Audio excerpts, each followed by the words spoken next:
And again, it all depends on what phase you are in your training, where you are in your experience in training, and what you're trying to accomplish.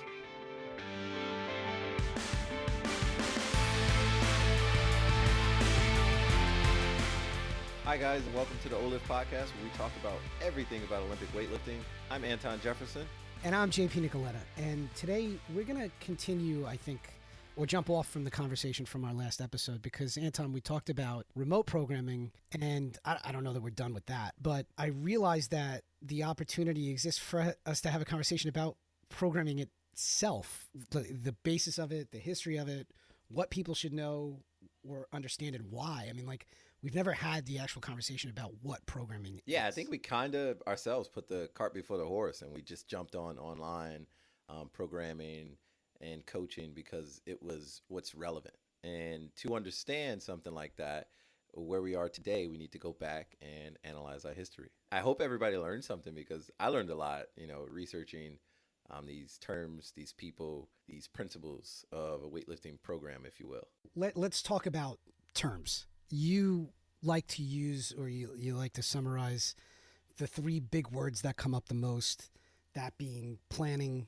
programming, and periodization, as like the 3 Ps. I know in marketing there's the 4 Ps, The 3 Ps but weightlifting. I guess in weightlifting we have the 3 Ps. So a good place to start is understanding those terms and just talking about, I think, the origins of training. So when I mention the 3 Ps, I'm talking planning, programming, and periodization. Before I get into the unique definition and differentiation of each of those terms, because they are used interchangeably, mistakenly. And so I'd like to talk about, first of all, who deserves the credit to creating what we know as planning, programming, and periodization. And the first guy is Janos, Hugo, Bruno, Hans, Selye. All right, so he just goes by Hans. He was an endocrinologist, and he's best known for the General Adaptation Syndrome, GAS, which is basically a profile of how organisms respond to stress.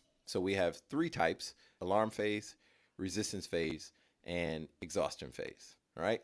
what era, like around when? Early 40s, I want to say. I know he was around at the time of the East German era of them just annihilating sports. So the alarm phase basically promotes your nervous system activity. This is your first time you're either being afraid, or you're waking up, or you're starting to sweat, etc.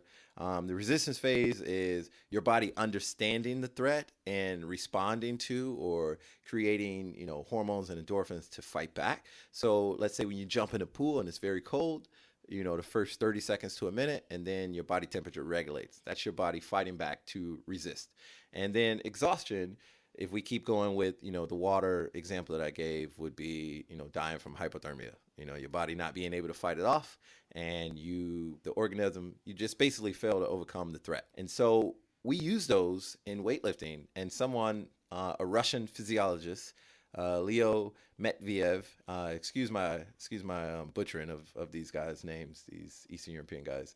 But by the way, that's the jump off, because I was going to ask you, Janos. I think he's Janos. Anyway, Janos. Yeah. Hans. Janos. He was not specifically studying No. weightlifting. No. These are general concepts applied to sport. Yeah, so he was just a doctor, a scientist. And we took this. Well, the next guy, Matveyev, took this. He was a Russian physiologist. And he specifically worked with the 1952 and 56 Summer Olympic teams, and compared successful and not so successful athletes to the training schedules. And he is known as the father of modern periodization. All right. So was he focused on the Olympics as a whole, or was he weightlifting specific? He was weightlifting specific.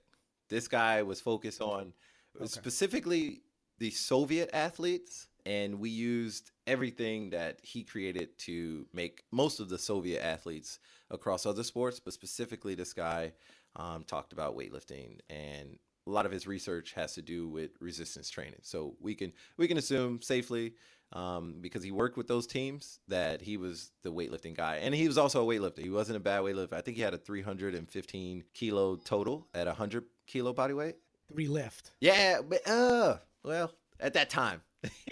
It's still good. It's still good for a scientist, right? 'Cause a lot of the book guys, haven't picked up a bar, so he lived it. Is it safe to call him like the father of modern That is programming? safe to call, because the next guy who's still alive is Tudor Bompa. He's a Hungarian sports scientist. He is the father of modern individualized programming. And I coined that for him because basically he took the two guys before him and furthered their research and said, hey, we can apply this to other sports. And so during the time that the Soviets were, smashing with all sports, none of that research was getting out. And now that it has, he took it and said, hey, we can apply this to other places. So we could apply this to other places. Implies was Or other weightlifting- sports. Other sports. Other sports, right? So is weightlifting the founding sport of Yes, periodization? pretty much. Weightlifting, without weightlifting, we would not have training periodization as we have today. So any explosive movement sport would not be where it is today across the world without Olympic weightlifting, without what the Soviets, without the East Germans and so forth were doing in the early days. And so this guy, Tudor Bompa, basically in the 60s took the research and applied what he learned to all sports that were explosive sports. And so he created an individualized periodization or training system for each sport. I like to give credit where credit is due, and weightlifting created periodization. We started off by talking about planning, programming, and periodization as terms used synonymously in error. The 3 Ps. Let's go through we'll start by defining those terms. Let's do that. Planning is the process of arranging your training program into long and short phases. And at the end of that, there is a goal. So let's take a training year. Let's take January as the start of the year. And let's take the American Open in December as the end goal. So your plan would include 12 months of training with the end goal of maximizing your greatest potential at the American Open in December. And in between, you also plan other peaking periods through basically cycles or phases. And we'll get into those phases, and each phase has specifics about itself. The next one. On a high level, that would be like what you would call Macrocycle. Macrocycle, yeah. And so programming is basically in contrast of planning itself. It's filling the structure. Let's say I have 6 competitions. I got 3 local and 3 kind of American Open series, etc., nationals, the end the year with American Open or Worlds. So this is just basically filling it with what are you actually going to do? What lifts are you going to focus on? How are you going to squat? Are you going to deadlift? Are you going to bench? And when? The mention here is to basically understand when you're going to do certain lifts and in what time or phase.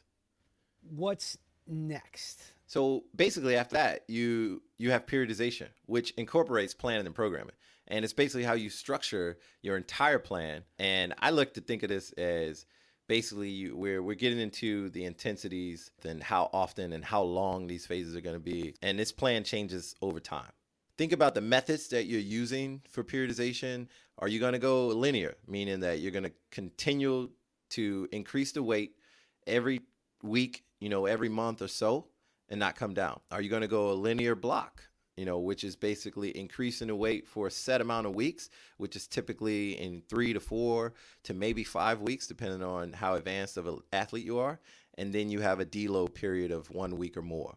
Are you going to do undulating? And that changes, the lifts and keeps, the intensities. Or are you going to do, there's so many, it's conjugate method, where you keep changing things as well. So basically you take your training year, you take your modalities, which are your lifts, and then you say, all right, this is the structure that's going to follow. And that's periodization.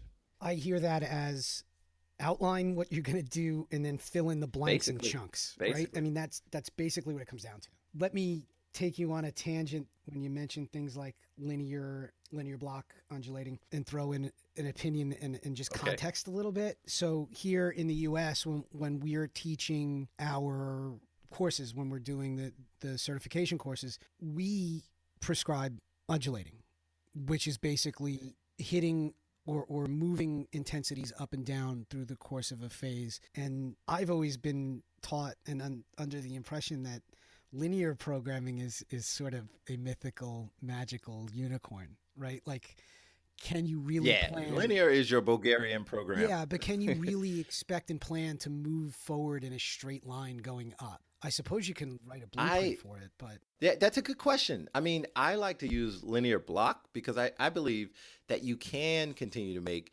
improvements specifically on the remedial lifts and specifically for beginner athletes. So when I say a beginner, somebody with like less than 3 years experience is a beginner athlete, right?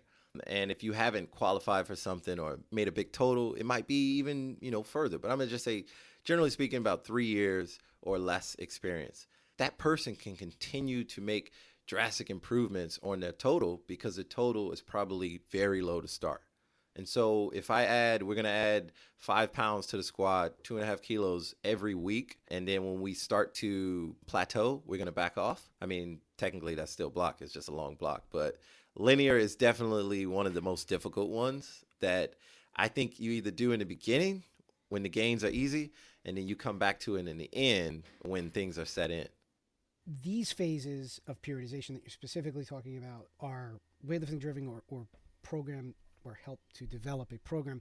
How does that tie into the original phases that you mentioned with the first guy, Hans? Yeah. So Hans has his 3 phases: your alarm phase, your resistance, and your exhaustion phase, right?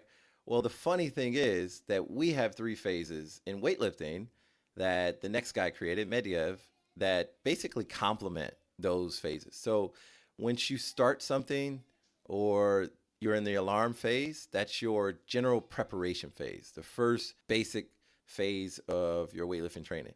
And then next you have your competition phase, and that is your resistance, where you're like, look, I'm getting good, I'm moving well, I'm starting to put up big numbers consistently, I'm getting ready for a competition. Now, before you break down and go into exhaustion, you need to go into a transition phase, or what most people understand as a deload week, or a week or more, a deload period. And so those phases actually complement the GAS syndrome. And I really like that. I really think that's a really unique thing, a really cool thing that people must understand as to why your athlete is plateauing or why your athlete's always tired. Sometimes you need to go back to the structure of, let's keep it simple here. Let's get the outline. Let's fill in the blanks. And it's an experience. You just keep repeating. They never change. You're never not going to do a preparation, competition, and transition phase in weightlifting. All right, so let me confuse myself here. Okay. Is that applied to a macrocycle on the whole, or within the programming, call it mesocycle, where in those 4 or 5 week chunks? I would say both, actually. Both. So over your year, each quarter should look different. I would say the simplest way to plan is over a 12-week period. You can do 4 to 6 weeks of preparation. Basically, you're out of shape. You might need to do some regular things, some squatting, some pulling before you get into full-on Olympic weightlifting every day. 4 to 6 weeks of that, and then 4 weeks, 2 to 4 weeks or so of competition phase, and then 2 weeks or so of transition. Some people take less, like myself. I'm pretty much good with a week, but some people need to take 2 weeks of a deload, etc. Now, in these blocks or in these phases, the periods are you talking about? That's our microcycle, our mesocycle, and our macrocycle. Okay, so I'll define those. Our microcycle is generally made up of 7 days for the most part. Just think of a microcycle as a week. All right. Nobody really talks in microcycle. I think that's a really good term or understanding for each athlete to look at himself in terms of his training, as like, obviously focus on the day, but just look at 7 days. Like, look at a week. Don't really look ahead like, oh, I got to max out here, I need to do some extra today. Like, just take it easy week by week. The mesocycle is basically a few months. That could be 2 weeks, and it could be up to a few months. But typically it's about a month. A mesocycle is that period of time, I think, when you're planning to peak for and a mesocycle could be a short preparation phase. You could say we're going to we got another meet coming up. We just did a competition, and we got a competition in 6 weeks. So we're going to do a quick 3-week Mesocycle. We're going to do 2-week competition, and then we're going to do a 1-week deload and compete on the last day. And then the macrocycle is your overall training period. So you're looking, as a beginner athlete, you're looking at the macrocycle as an entire year of training. That's the basic way to look at it. Now, Olympians, they look at 4 years at a time. And so somebody who... Or people with ambitions, Yes. And the other obvious one on a, if you think about it, are like college or high school athletes, right? Enters as a freshman, leaves as a senior, or has ambitions of maybe leaving earlier. So that's another thing. So in track and field, my coach had a macro thing, whereas you would start off in your freshman year running X amount of miles, and that would basically increase by 20% by the time you're a senior. And so if you were a middle distance runner, you came in and you were like a 400, 800 runner. He's like, look, the body changes, you get older, and actually you're better at longer distances as you age. So we're going to increase the endurance because we need to put in more miles to get the same effect, basically. So yeah, it's amazing how this can be applied to all sports. There's no sport in which we can't make a plan for and execute. And it wasn't until 1984 until America said, okay, we see that this will work. We'll use it track and field, we'll use it basketball, etc. Was there a true moment or an event, like what makes you say 1984? Oh, the 1984 Olympics. In preparation for the 1984 Olympics, we needed to shine. We needed to show Big Red, etc. We were getting crushed by Soviets, like every Olympics before. We just had a boycott. It was a lot of tension. So that was a very geopolitical move, and we needed to shine. So, all of our athletes had to be the best. Controversially, there's a lot of research about our athletes not being tested, but that's another conversation. And we just needed to be the best country. And that was arguably, still to this day, one of the greatest Olympic competitions all around. Barring the boycott aspect. Barring the boycott, yeah. For America, it was great. All right, so that is, I think, a discussion very much high concept. Yes. Or high-level concepts of the phases and even sub-phases within what probably could take an eternity to continue to unpack would be things like volume, intensity, and workout structure. We can touch on like the principles. I think it's really difficult to get into because that's the area where periodization differs. That's the only thing that differs. It's your unique touch of how you want to do it. A coach's. Yes. It's based coach to coach. Because in America, we don't have a system. You can train your way, JP. I can train my way, and we show up and we duke it out at the competition. Yeah, but sort of like how I struggle with remote programming is the thing. Sometimes I hear the word system thrown around, and I wonder what the hell that means. Like if you talk about people who reference a Chinese system or a Russian system or a Bulgarian system, China's a pretty big place. And look, you and I from the Midwest to the East Coast don't agree. I can't imagine everybody in China is doing everything the same I will way. say this. I've met Chinese coaches, all over Asia, and they agree to disagree on a lot of things. But there's a structure? There's an unspoken system. There are concepts, I will say. But at the end of the day, it's up to the coach. You'll see the differentiation between the lifters. There are some lifters, they don't all lift the same. They don't all lift the same. You look at the top guys from China, from the last World Championships or from Rio, like they don't have the same style. And so my question would be, if you have a system, you all lift the same. Somebody like North Korea has a system. You look at their lifters, all the girls lift alike, all of the guys lift alike, and they all wear the same shoes as well. Yeah, it's funny to think about some of the different style changes, wide grip, flat ass curves. Some people have a very narrow foot stance even within those systems. So yeah, so we can agree the technique's not always taught exactly the same, but go now or talk a little bit about the structure of the plan itself. So inside the preparation, competition, and transition phases, there are sub phases.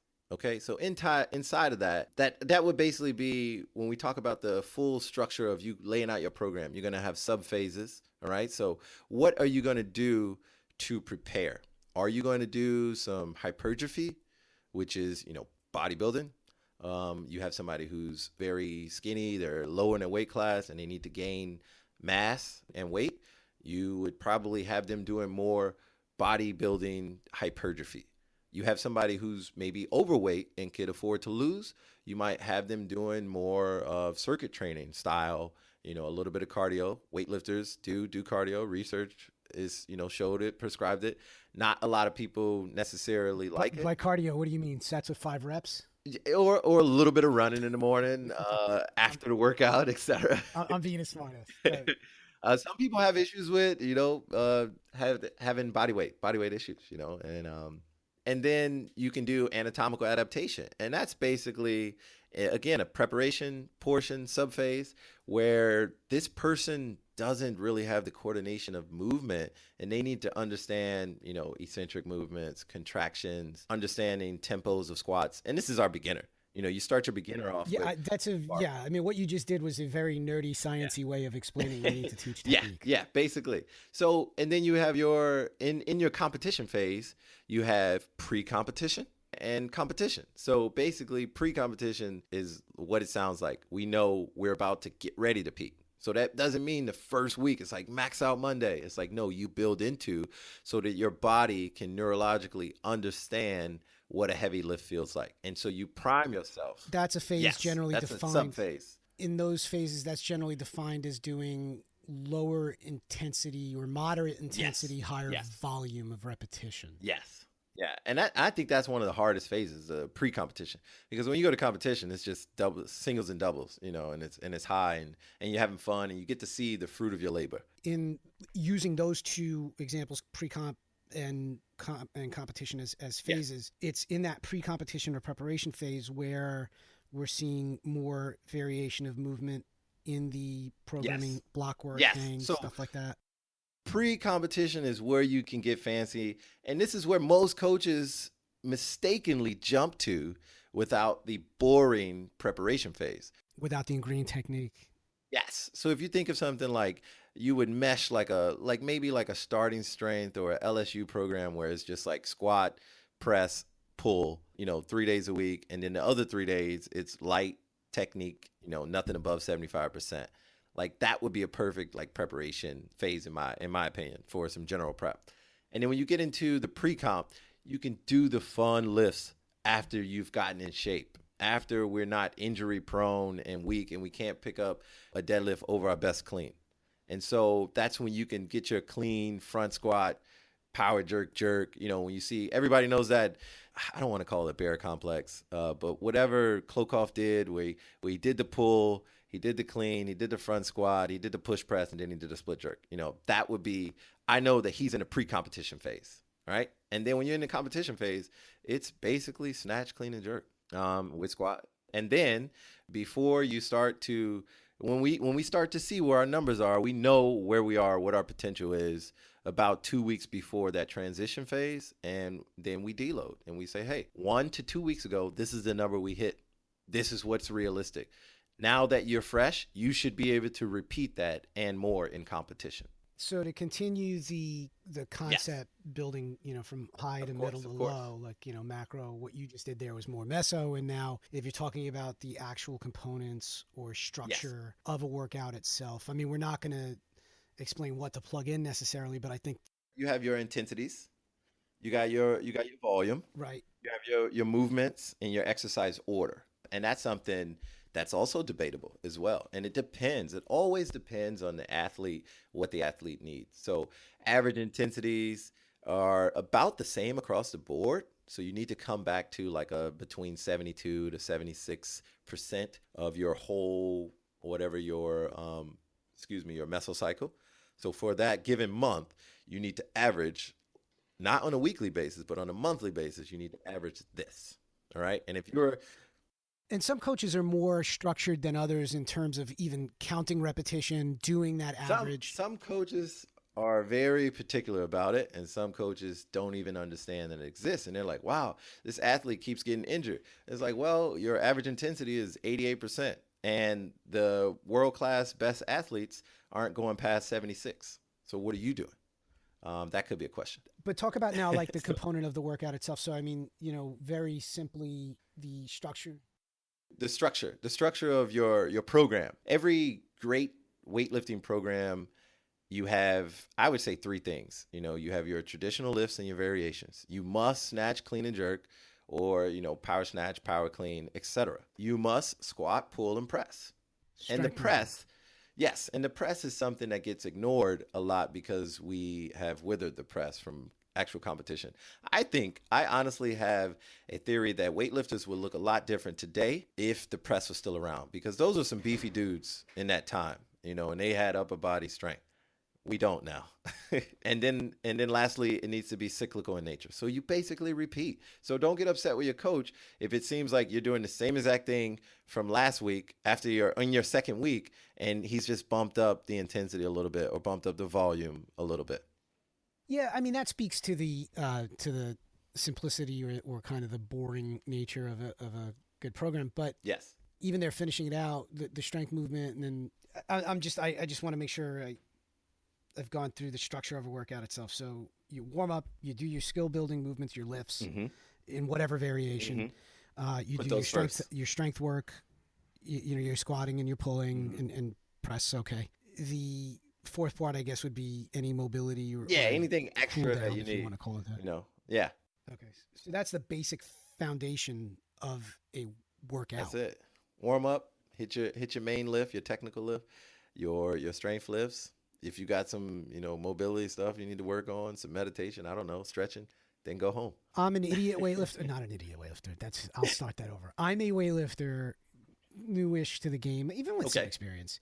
Why do I care about all this? Why do I need Well, to one know? thing is, I think you're a better athlete if you understand what you're doing.